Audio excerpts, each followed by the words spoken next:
guys. I try to do my best. I got to throw out the first pitch of the Red Sox game, and I had the distance. I was just a bit outside. It was right there. But it was a really fun time. It was my first time at Fenway. I had a fantastic fucking time, so really happy to be back in Boston. Hey, do me a favor, everybody. Look to the person to your left and to your right and say, hey, I'm really glad that you're alive, and I'm really glad that you're here right now. I'm really glad you're alive, and I'm really glad you're here right now. And then put your hands on your own heart and say, fuck, I love you so much. There you go. So some of you, who has been to a Zach panel before in the past? Oh, good, show of hands, okay. So show of hands, who has not been to a Zach panel? Oh, are you in for a treat? Maybe. Some of you may, if you follow the very slow clickbaity news cycle of Hollywood right now, you may have noticed that I got into trouble because last weekend at another convention, I talked about what I'm going to talk to you guys about right now, but I'm going to do it in a much more untwistable way so people can't twist my words. So here's the deal. Right now, as some of you may know, Hollywood is we have a strike. We're on strike right now. The writers are on strike and the actors are on strike. And let me make this very abundantly clear to everybody watching. I'm in firm support of our strike. I'm in very, very firm support of our strike. Absolutely. And because here's the thing, guys. I'm not just even striking as an actor or striking alongside the writers because we all absolutely have to be doing this as people in the entertainment industry. I'm striking as a human being against robots. And that sounds like a joke. It should be a fucking joke. It's not a joke. I don't know if any of you follow people like Yuval Noah Harari or anyone else who talks about the future, who talks about AI, who talks about where we're going. I'm not trying to be someone who is trying to freak out anyone here. I'm not trying to be an alarmist necessarily, but I fully believe that if we're not really careful, and we're not being very careful right now, then machines and AI and all of that, and by the way, I'm not talking about even Skynet, although that could happen. I'm talking about a very docile Skynet. I'm talking about where it's going to be very easy for machines and for computers to be replacing all of our jobs, every single one of our jobs. Now, I know that sounds like, hey, easy, take it easy, that's crazy, that's not gonna happen for hundreds of years if it happens at all. And I'm just telling you right now, again, not trying to be an alarmist, but I think we have to be very careful about this because I'll just give you an example, right? So right now in Hollywood, we're striking for two main reasons. One, because of residuals. Okay, and I'll explain what that is. And another one is AI. So the residuals is just this. Typically, for basically since the beginning of Hollywood, if you were an actor or a writer or even crew members and whatnot, you would get a little bit of the, like a little bit, every time, like if I did a TV show, right, and it aired again, well, you get a little bit of the piece there, right, and that would keep you going as an artist. So actually, the residuals were pretty decent. So you could be an actor that would be like a guest star on 4 different shows in 1 year, but those would have replayability, and those would make a little bit more money as an actor. You could actually support yourself. You could survive. Now, that is not the case, and the reason why it's not the case is because the people at the top, all of the studios and whatnot, who, by the way, are all running businesses. I understand everyone's trying to run a business and do good by your bottom line or whatever the fuck they want to rationalize it. But here's the problem. All of a sudden, we went from regular television and film that was shot on film, and now we all shoot on digital. And with digital became all this new media stuff. Nobody knew what streaming was going to be. We didn't know what streaming was going to be. Well, guess what? Streaming is the norm now, right? How many people, raise your hand if you have just one streaming subscription. Keep your hand up there if you have 2, 3, 4, 5. We all thought it was such a good idea to cut the cord, didn't we? We're gonna cut the cord, and now we all have 1 million subscriptions. And with all those subscriptions, as actors and as writers and as everybody else, we don't make residuals like we used to anymore. And the studios love that. They love that they make even more money now, and we make even less money now. And guys, We're not going to have it. So I understand a lot of people out there are like, oh, here's a bunch of rich actors who just want to keep getting rich. I can assure you that there are very few people in Hollywood that make that kind of money. I am very blessed. I make a good amount of money, and I still don't make what all of those very high elite people in Hollywood tend to make. And the vast majority of actors, like 95% of them, are barely scraping by. And now actors that could have actually done okay making it by are all now suddenly you could be guest starring on multiple shows and you're still waiting tables, right? So the whole thing is very, very backwards. So on the residual side of things, it's very important that we stop this right now. But the other side is the AI. So just really quick, and I'm sure some of you guys probably are aware of some of this, but right now, if you wanted to, you could go type into ChatGPT, hey, write me a script, write me a new X-Men script. And the computer will do that. Now, some people say, yeah, but it's not like as good. Not yet. But like 6 months from now, a year from now, 2 years from now, this stuff all is exponential. Technology is exponential because of microchips, guys. It's not like, we went from like the fire and then the wheel and then tools and all this stuff. Yeah, those are big jumps. And all of a sudden the microchip came in and now it's this. Now the graph is going straight up. So technology is going to move way faster than any of us think. And in 5 years, it's going to be very easy for Unreal Engine. I'm sure plenty of you guys are familiar with graphics engines. Unreal is unreal. It's so good. And there are a couple other engines like Unreal that are so good. And photorealism in graphics is right around the corner, guys. It's so close. And once that happens, all they'll need are digital copies of all of us actors, and they'll do whatever they want. In fact, right now, they have proposed to the background actors, the extras, that are, by the way, a huge part of making movies and TV shows, that get paid almost nothing to begin with. It's like $100 a day to come be there all day long, to go stand in the background of some random shot that some yuck like me is in the front of. These people, the studios are saying, you know what we'll do? We got it. We'll have them come in for 1 day. Human beings. We'll have them come in for 1 day. We'll pay them 1 day session, so $100, and then we'll scan their body, and then we'll use their image forever. That's what they proposed for these human beings. They would come in and work all day long. That's the tip of the iceberg. So if they can do that with extras, they're just going to keep working their way toward replacing every single one of us, and they will be able to do that. And the only way, and I really mean this is I know we'll start getting into much lighter territory after this, but I really mean this, guys. We're moving into a world where you will either get to support a human in their job, and I'm not just talking about entertainment, I'm talking about any other job. You will either be able to support a human being, or you will support a robot. And it's going to be very tempting to support the robot because the people at the top who have all the money and all the power who want you to buy from the robot are going to make it real cheap and real easy for you. It's going to be real easy to go to a place and be like, yeah, you know what, gosh, I could go buy this movie that humans made and that's a $20 ticket. But these studios just made this other movie and it's totally digital. There's no humans really involved in this. There was a bunch of just people sitting around doing props. But they made this really amazing movie and it's only like $2. So I'm gonna go watch that instead. It's real easy, right? $20 or $2. So I'm just saying now, not just even with entertainment, but as the years start marching forward, please just be mindful that this is the way that our world is going. And so when you guys need to strike in your own industries, trust me, I will be right there with you, and I will be supporting you as well. So thank you for the support you give us and our strike. I hope I made that clear enough for all the people who love clickbait. Now, oh, right, so sorry, I still didn't even explain it. So, to that point, there are certain guidelines that have gone along with the strike. I'm very glad that we're allowed to come and do conventions. But one of the things that they have said that we are not supposed to do is we are not supposed to talk about the work that we have already done in the past. Now, I deliberately called that dumb. Now, what I meant by that was, I think it's kind of silly. And what I mean by I think it's kind of silly is, I don't agree with it. I don't understand it. I don't understand. Well, perfect example, here we go. I think what they're afraid of, I think what the union's afraid of is, if I talk about things like, let's say, a movie that I did where I wore a red super suit, and may or may not have, I can neither confirm nor deny these allegations, but let's say I were to talk about that movie right now.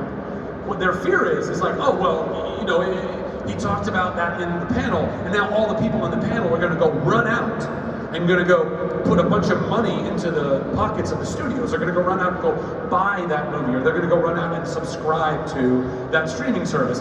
And that is, in fact, good for the studio and therefore bad for the strike, if that makes sense. Now, I can understand that on some level. However, I also understand nerds, and I understand the fact that most of you guys are sitting here because you already own that shit. So just so for my own edification, for all of us, really quick.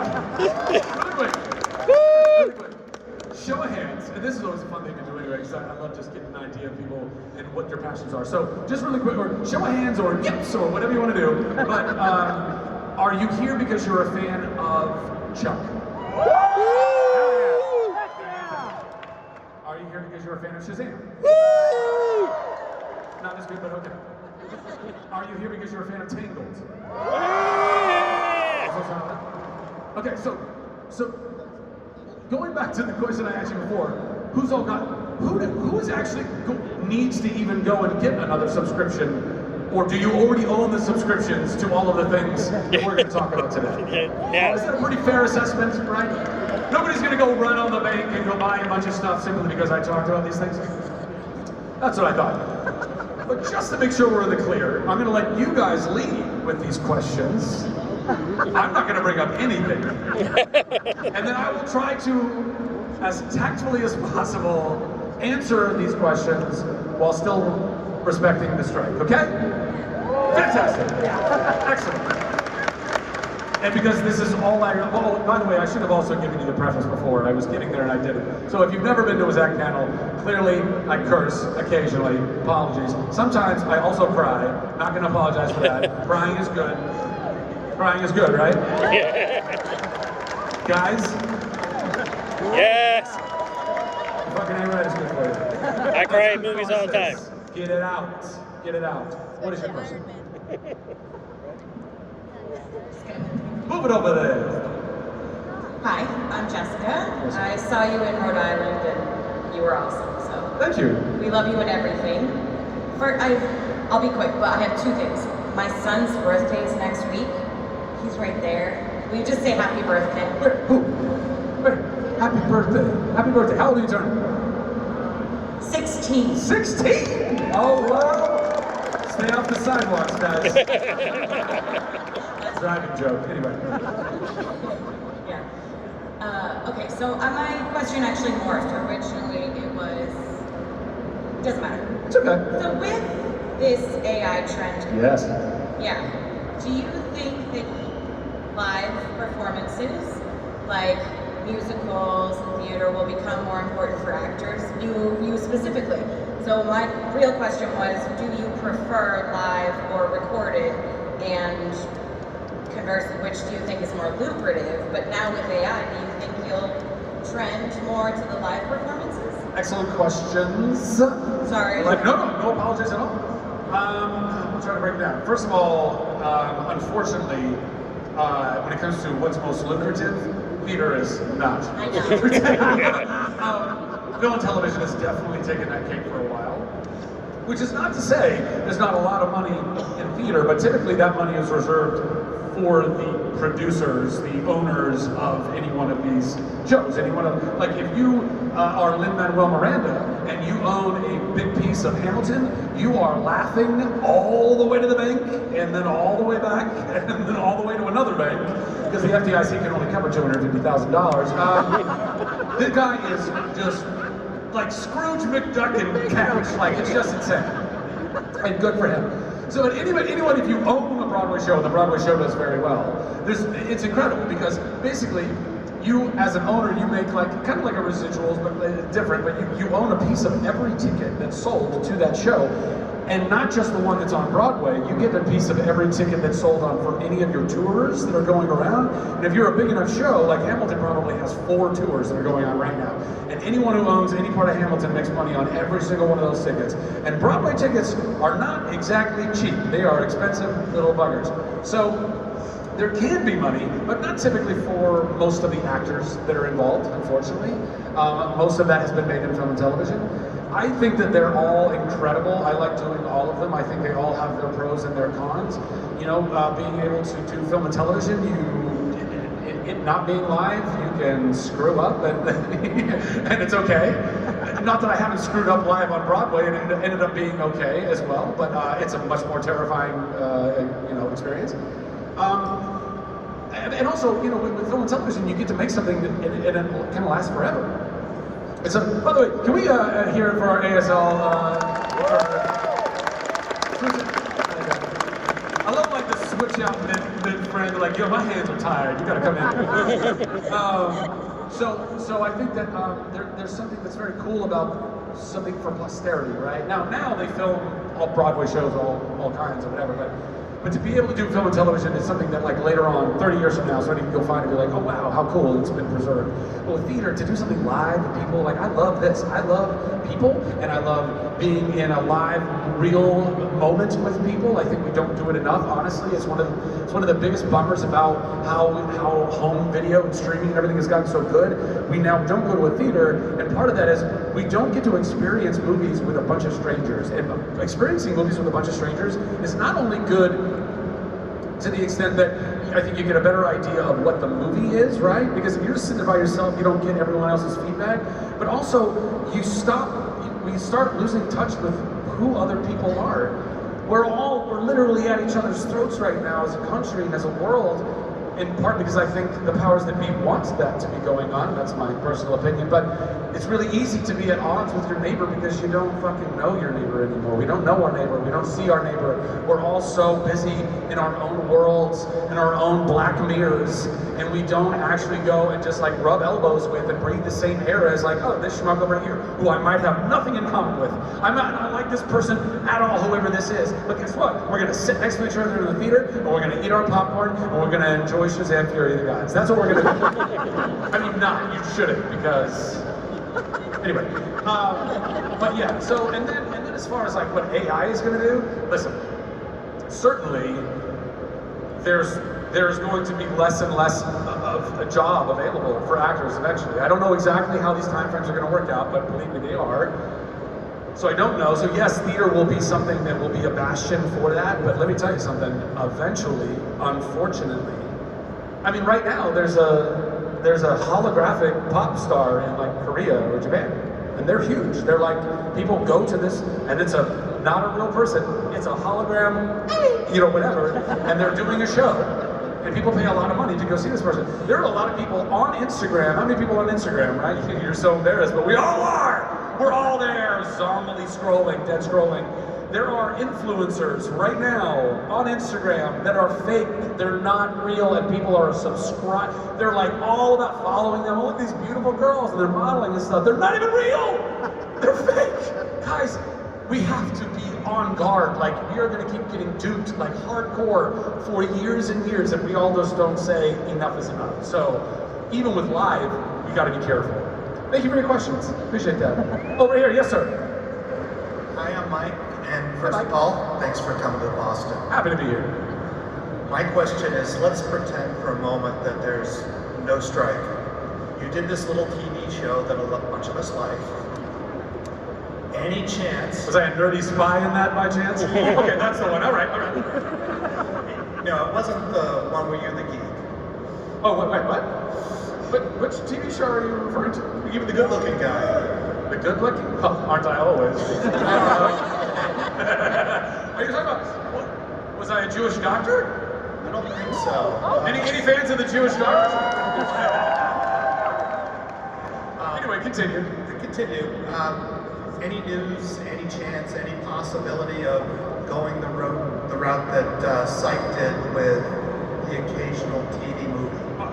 Brother, you're preaching to the choir. I have been trying, welcome to a Zach panel. I have been trying to make a nerdy spy movie since before we even ended said show. I was like, well before, I mean, Veronica Mars hadn't even made a movie yet. And I was like, guys, this is easy. You can literally, in fact, when we weren't sure we were going to come back, like the 4th and 5th seasons, I was even suggesting, why don't we just do this online? People are watching it online. This is where it is. And people are like, yeah, wait up, we got it, calm down, kid, And then all of that happens, and I'm like, why did you do that? I don't know. That's exactly how those conversations went. I was like, all those noises. So listen, yes, I would love to. I would love to. Whether they're on, you know, a smaller screen or a bigger screen or both, or I just think that, well, for myriad reasons. One, I think that the show would continue to lend itself to being a really fun action movie. I mean, we made a little 80s action movies every week. It was ridiculous. Yeah. There's no reason why we can't just throw a little bit more budget into that and like make a proper movie, you know? So I would love to do it. And for what it's worth, I think that everyone deserves it because the show lends itself to it, but also the end of this show that I'm not even sure what we're talking about was a little ambiguous, and a lot of people were not super stoked with how it ultimately ended. And so I think at the very least, one movie to just make it crystal clear that she remembers, guys. Whoever she is, I don't know. Thank you for your question. Yes, over here. Hi, Zach. I'm Jane. Hi, Jay. First off, really quick, Zach panels are always the highlight of any convention that I see you at. That's not just your energy, it's your kindness. So thank you for that. Thank you. I appreciate that. So I'm currently reading your book. I'm not that far in, but I'm finding so many different little snippets that I just have to highlight. So Good. sending it to Good. friends who I think would use it. What would you think is the biggest lesson or quote or whatever that people can take from your book? Well, okay, show of hands. Anybody had a chance to read the book? Or thank you very much. I appreciate anybody who's picked it up. The book is called Radical Love. If you get an opportunity, if you're a reader, even if you're not a reader, it's a great thing to just sit on a table. Point to be like, oh, I have that too. Yeah. Have you read it? No, it's about this thing. So listen, the book. I went through about 6 years ago. I had a massive mental breakdown, like massive. Didn't want to live anymore, didn't know why I didn't want to live anymore, but thank God I had friends and family around me that could support me just long enough and point me to a great organization that I went through 3 weeks of massive, intensive, life-saving therapy to just get me back to like even. But in that time, I learned so much, and I talked about this journey on various podcasts, and HarperCollins approached me and said, hey, this could be a book, you should write the book, and they gave me a tremendous amount of help in writing said book. But the whole book is ultimately about, we have got to learn how to love ourselves, because A, it's the most important thing, it really is. And part of the reason why it's one of the most important things is because if you really want to love the people around you, if you really want to love your spouse, your parents, your children, your co-workers, your friends, your whomever, and I really do think we're all called to do that. I do think we're all called to love as many people as we can. And just really clear, let me make it very clear. Love doesn't mean you even have to like them, guys. Love and like are not the same type of thing. Love is not graduated like. Love is not like, not only do I like that person, I love that person. No. Love is to merely acknowledge that the soul across from you, it could be somebody that you really don't like, but you still want their good. You want them to still find the light.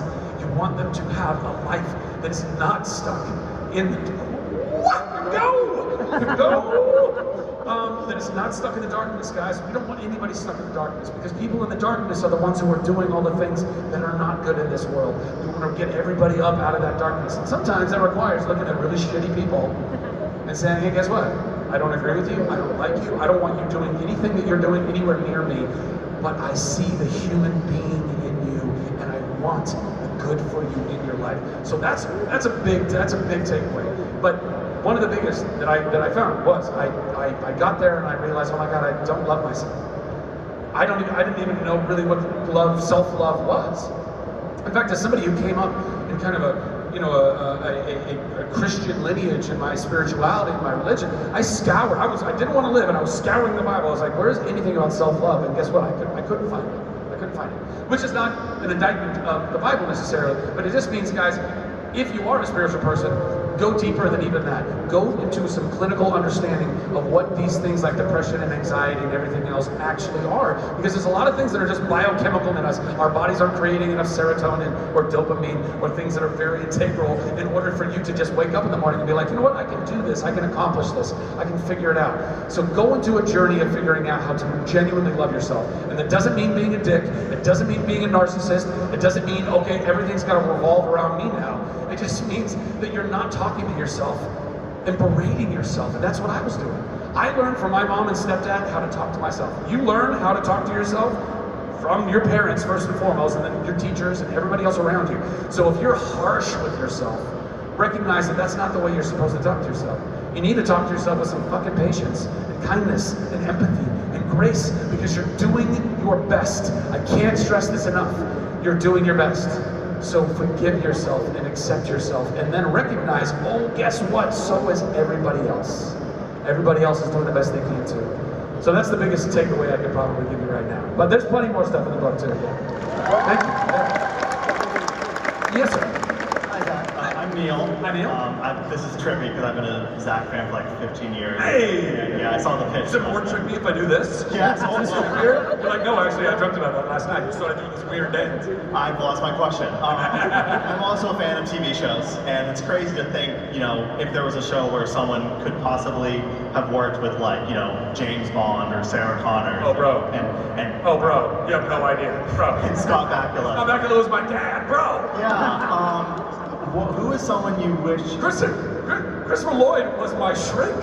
I got to literally do a scene where I just laid there and called him Doc for 15 minutes. It was like, what am I doing?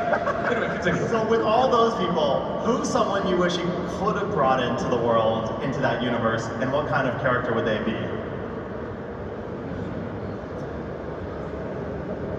Well, you know what? There were so many great, like, action stars that we kept getting, and I always thought it'd be really fun if we got Jean-Claude Van Damme, and we never got him. Jean-Claude Van Damme, we never got him. But that would have been fun. But I don't know. I mean, there's so many, every single time. Excuse me. Every episode, there was just, you know, our casting directors were great, and the writers, you know, they really fought for a lot of, you know, when they were writing it, they're like, oh, wouldn't it be fun if, you know, Lou Ferrigno or whatever, like, you know, and I mean, Stone Cold Steve Austin, like, even the most random, like, I beat up Stone Cold Steve Austin. Not everybody can say that.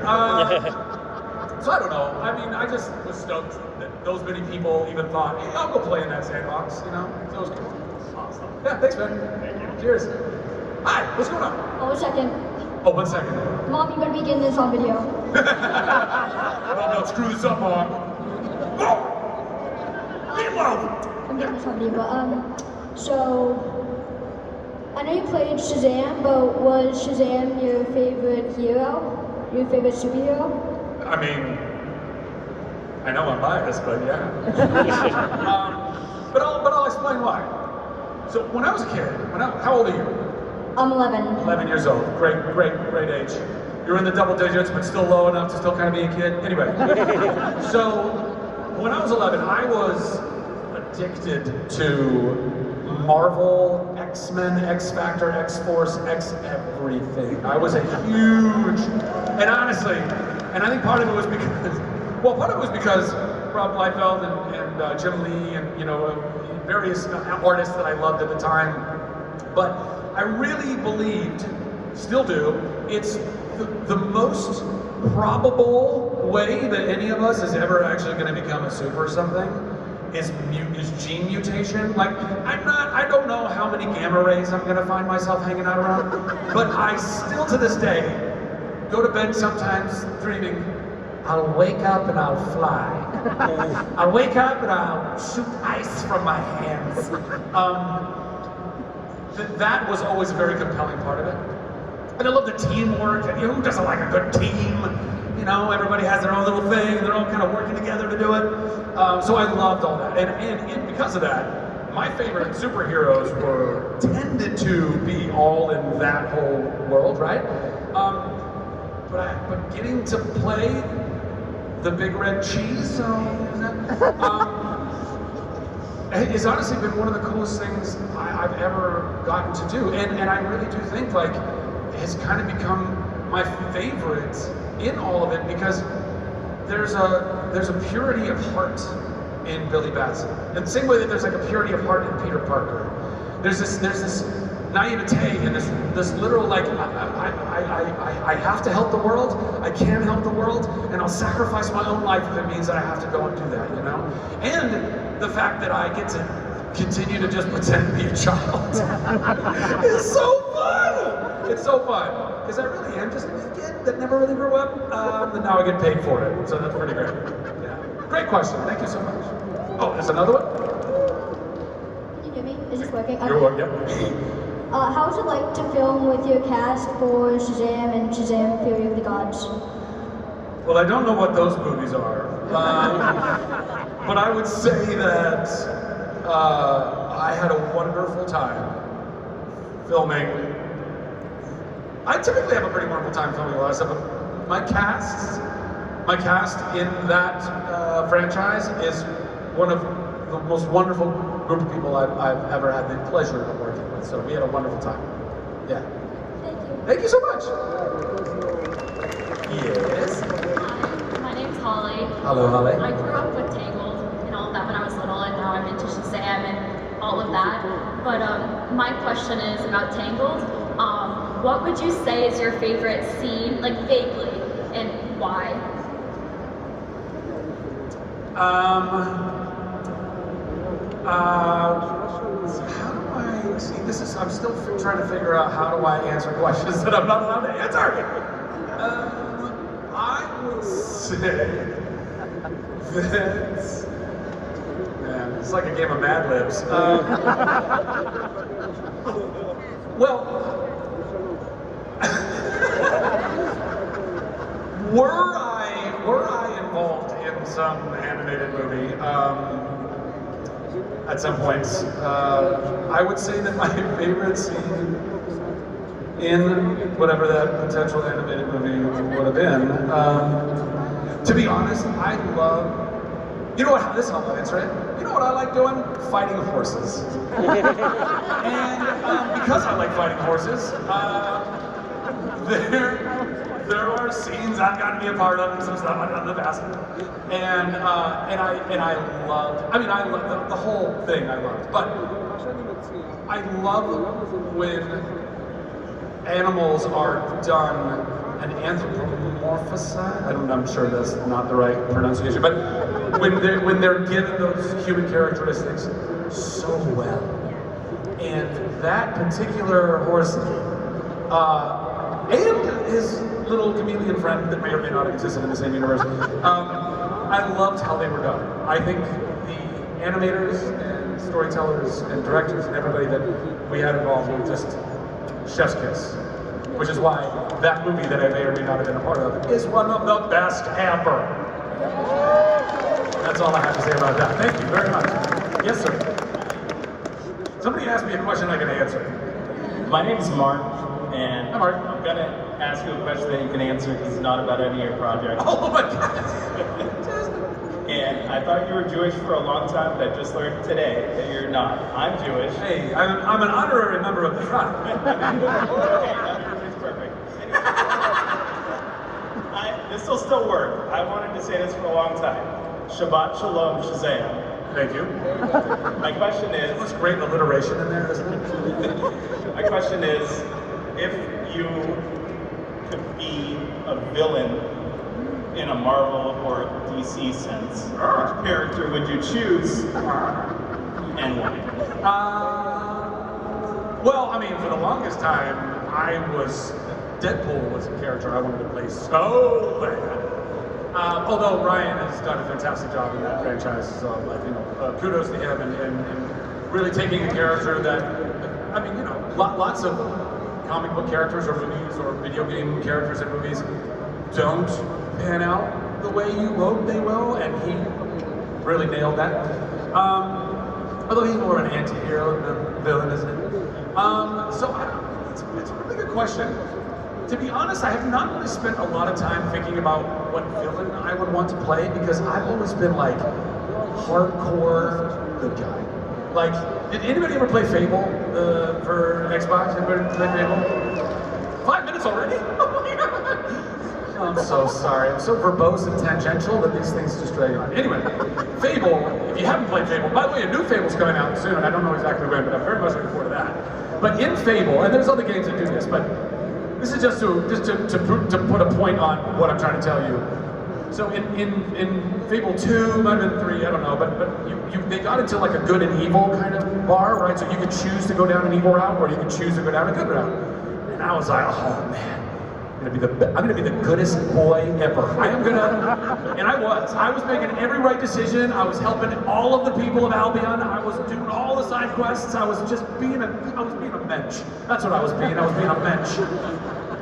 And I went in, and I was like, I don't even know, like halfway through the game, 3/4 way through the game, and I go into this house, and it looks like it's an abandoned house, and there's like a trunk, and it prompts me, you want to open it. Not break into it, mind you. It didn't say, would you like to break into the trunk? No, it said, would you like to open the trunk? And I said, of course I'd like to open the trunk. Lord knows there's some loot in there. And I opened the trunk, and immediately it dinged me. It goes like these little evil points. It goes, 2 evil points for stealing from the neighbor. And I was like, no! And I turned the Xbox off, so it didn't save. I was like, no. So when I say I don't really think about being bad guys very often, that's why. Because I really genuinely love being a good guy. I think we need more good guys. We need more good people in the world. We should be striving to be our best self, and striving to want to do good, and striving to stand up for other people that need you to stand up for them.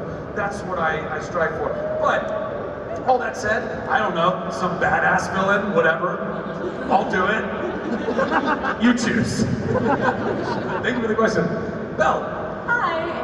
I met you a little bit earlier, so I'm Serena. And you were in this movie, I'm not gonna say it. Sure. Whatever that one is? Yeah, exactly. So said movie also had a TV show. Hey. I was wondering, if you combined them without Flynn, who's your favorite character? Ooh. I mean, to be perfectly honest, I think Blondie. I think Rapunzel. I think maybe was such an incredibly inspired choice for that role. I think that her voice, her authenticity, her kindness, like all of the things that make Mandy Moore such a genuinely wonderful human being, all got infused into that character so beautifully. And her singing voice is angelic, and so yeah, I genuinely think she's the best, character. I think Lance is a lot of fun in the series, but I think really nobody's better than me. 100%. Great, thank you. I think we get time for maybe one more, but one more. You better make it good. No pressure. So, I just got your book, so I finally had a chance to listen to if anyone hasn't listened to his audiobook, it is awesome. Thank you. It's like Flynn Rider talking to you about mental health. It's a trip. It's a trip. And I found it, I heard about it when I saw you in Rhode Island, and I was just so focused. My grandmother was sick for a while. I was just kind of blinders, take care of her, make sure I go do my job, have all my bills paid, and then she passed a couple months ago. Sorry to hear that. And she was pretty much the opposite of how you described your parents, like the ultimate love and let's learn and let's explore and let's feel all these good things, and so I finally read your book and I just realized, oh, this is how someone else sees the world. Yeah. So I really thank you for that experience, and it kind of helped me. Okay, so I do have to take care of myself. Yeah. And so she passed. She was 90 years old, and she had a wonderful long Good life. 90 years is a good life. And so I just want to thank you for the book, and You're welcome. and she was the one. I'd be the introverted kid with my Star Wars book in the backseat of the car, and she'd take it away from me. We're at Yellowstone Park. Look around. Did you have a question? I didn't have a question. I just wanted to thank you. Well, thank you. I appreciate that. I'm gonna do just one more because I need a question. I gotta end on a question. Do you miss the Nerd Herd? Yes, I miss the Nerd Herd. I miss them tremendously, and like I said, I'm still trying to make a movie to continue that journey with all those characters. You know who I'm talking about, and when I do, I hope that you guys are all there. I hope that you can support it. I will be blasting it through my social media. Hey, it's happening. Go sign up here, go buy it here, go whatever. And not only do I need you to go and do that, I need you to then go bug everyone you know and say, you might not have ever heard of this show, but you need to go watch this movie, okay? Everybody, deal? Yeah. All right, I love you, Boston. I appreciate